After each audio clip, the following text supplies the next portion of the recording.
Dear students, I'm Dr. Chandrakala HT. In this video, under transport layer, we'll be learning one important protocol of the transport layer, the transmission control protocol, or TCP in short. We'll be learning the functions and features of TCP. The transmission control protocol, or the TCP, it provides the full transport layer services to the applications and processes on the OSI model as well as on the TCP IP model. The TCP is a connection oriented protocol because it establishes a virtual connection between the two ends of the transmission, between the sender and the receiver. And through the virtual circuit, the sender and receiver will transmit the data for the duration of transmission. And since the connection is established for transmission, the data transmission will be more reliable. Let us see how the TCP provides for a reliable data transmission. Some of the features of TCP are, the first feature is stream data transfer. The TCP protocol will transfer data in the form of continuous streams of bytes. The TCP protocol takes the big messages which are sent by the session layer or the peer layer, whichever it is, either it might be a session layer on the upper side or on the lower side, the network layer, or we call it as IP layer in TCP IP. So it will take the message from its adjacent layer and it will segment them into smaller segments. And these segments will be transmitted to the destination as streams of bytes.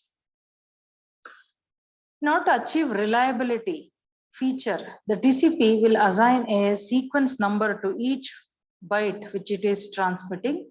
And after transmitting, it expects a positive acknowledgement from the receiving TCP, that is TCP on the receiver side. If acknowledgement is not received within some stipulated time interval, then the sender TCP will retransmit the data to the destination again, assuming that maybe the data was not received or it was damaged on receipt. The receiving TCP will make use of the sequence number in order to reassemble the segments if they arrive in case in out of order.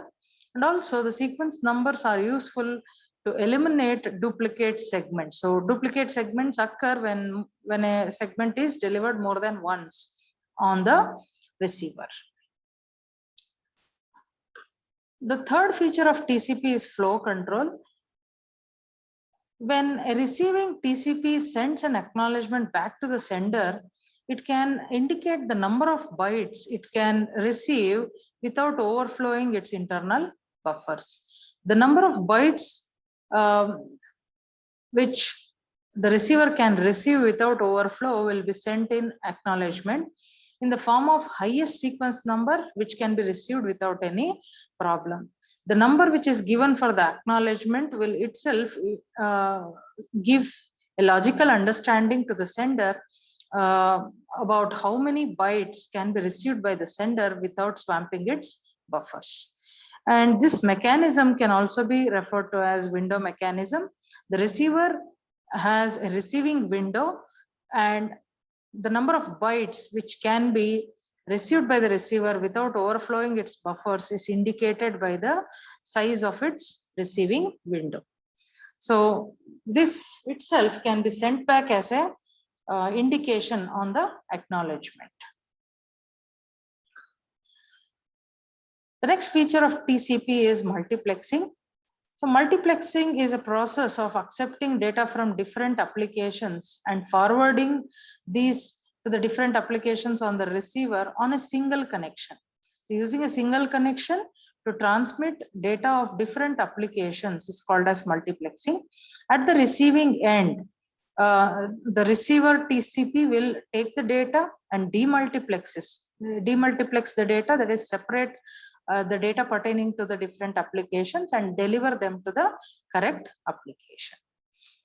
The TCP transmits the packets to the correct application by making use of logical channels known as ports. So using ports, the TCP can transmit or identify the receiving application. Whenever the TCP establishes a connection between two end-to-end processes, it will have set aside a port for that particular communication, and this particular port number is useful in identifying the correct application. So the fifth feature of transport layer is logical connections.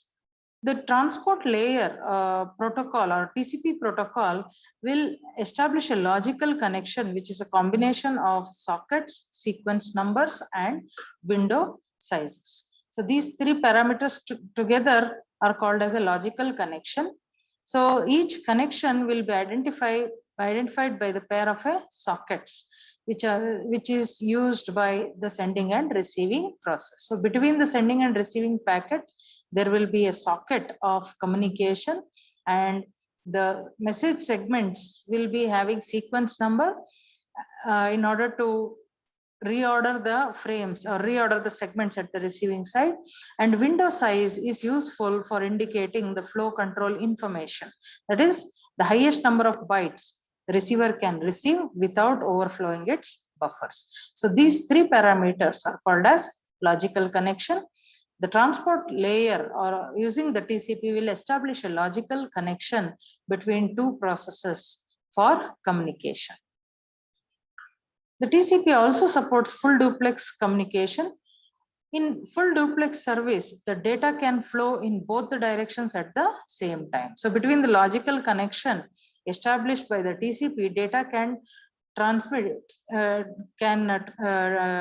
travel in bidirection. So in order to achieve this bidirectional data transfer, the TCP ensures that the sending and receiving ends have buffers so that the data which are sent and received will not be lost, they can be buffered. Since data travels in both the directions, buffer is one mandatory requirement for the sender and receiving node. The TCP is a connection oriented protocol. Say for example, process A wants to communicate with process B. Then what is done is a connection is established between the TCPs of the sender and receiver. That is process A and process B. A connection is established between them and data will be exchanged in both the directions between these two processes. Once the data transmission is completed, the connection will be terminated. So this is how full duplex transmission works on transport layer. So these were few features of the transmission control protocol. Thank you.